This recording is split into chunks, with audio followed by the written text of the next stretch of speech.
Hey, what's up guys? This is Anthony from Anthony's Customs, and for this review, we are looking at the Figma SP100, that guy. And I'm not going to bother pronouncing it because even though I can read some Japanese, I don't speak it fluently, and all the weebs are going to freak out if I say anything incorrectly, so I'm just not going to say it. Read the title if you want to know the name.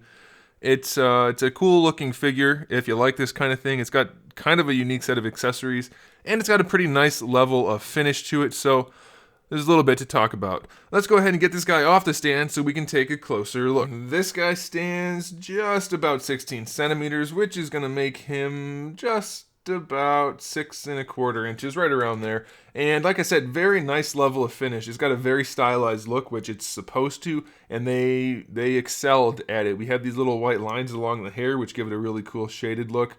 The color paneling is very clean on this guy, very nice. The black lines for these kind of stylized shadows throughout the legs and feet and the skirt, again, very, very clean. Very nice looking. The little butt crack thingy, very well executed. Everything looks nice on this guy. It's very well done. If you're into this sort of thing, you're going to be pleased. If you're not into this sort of thing, well, then you probably aren't watching this video. As far as sculpt goes, it's again kind of soft, but I think that's on purpose. It's very stylized and I like it. I think it's very accurate to what it's supposed to look like, so it's all good there. As far as accessories go, this is where it gets kind of interesting. The entire upper torso is removable, so we're going to do that, and I'm going to show you the first accessory. First we have to remove that, then we have to remove these. Take his arms off and set that aside. That's done. Then we put this torso on, and we're going to need this one on for the articulation anyway. So we pop this torso on. Don't worry about that part that fell off. I'll explain why that happened in a second.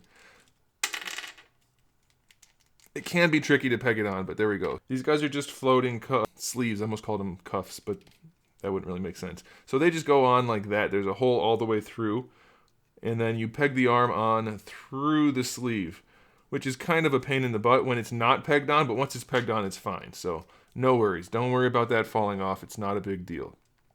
Okay, so our first accessory is an entirely interchangeable upper torso. It gives you a whole different head with opposable neck, and it's not the same thing, as you can see. Okay? All right, so that's our first accessory. Next accessory is a bunch of hands. So we have the two kind of style pose hands that come on them in the package. Then we have two gripping hands, and then 3 more sets of style pose hands. They're all very nicely detailed. We do have his 2 katana, or at least 1 katana and 1, I would assume that's a wakizashi, so that's nice. Then we have the scabbards for those with the removable handles, so you can actually have it looking like they've been drawn, and very nicely executed. Very cool paint job. And then we have, of course, our Figma display stand, which can be used for the figure or for this backdrop that they've given to look like a painting, which is really a cool feature. I like that. And that's it for the accessories, so not really a ton, except for the fact that we have a whole upper torso, which is different, so there you go. As far as the articulation goes, the head is on a ball peg, connected to a ball hinge, connected to a straight peg, which is pretty standard for Figma. And this guy doesn't have the best range in the world, but it's good enough. He can look up and down a little bit, rotation, no problem. The hair, of course, comes off. If you want to do that, you can do that. The neck is on a ball peg, it feels like.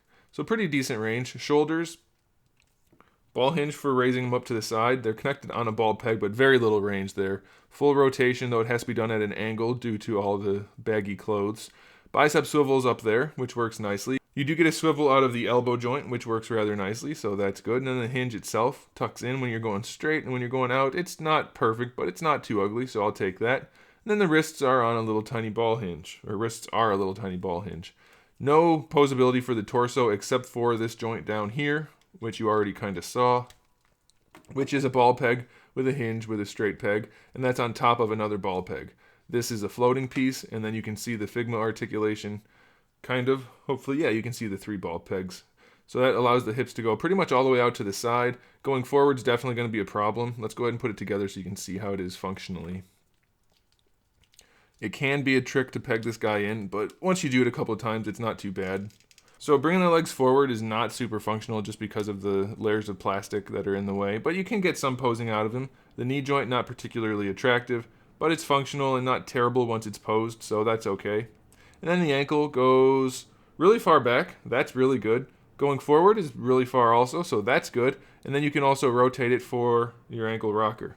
So ultimately, it's a pretty solid release. I like it. It's not perfect, but it's pretty good.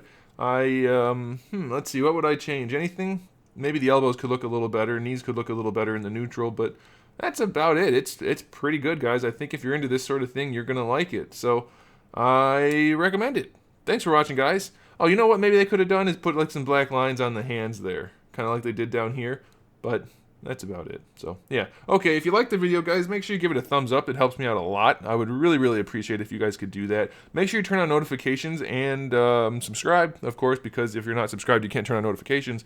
But you should do that because I do have new videos up just about every single day. We talk about all kinds of different action figures, movies, TV shows, video games, lots of fun stuff. So make sure you come back for that. And in the meantime, keep collecting.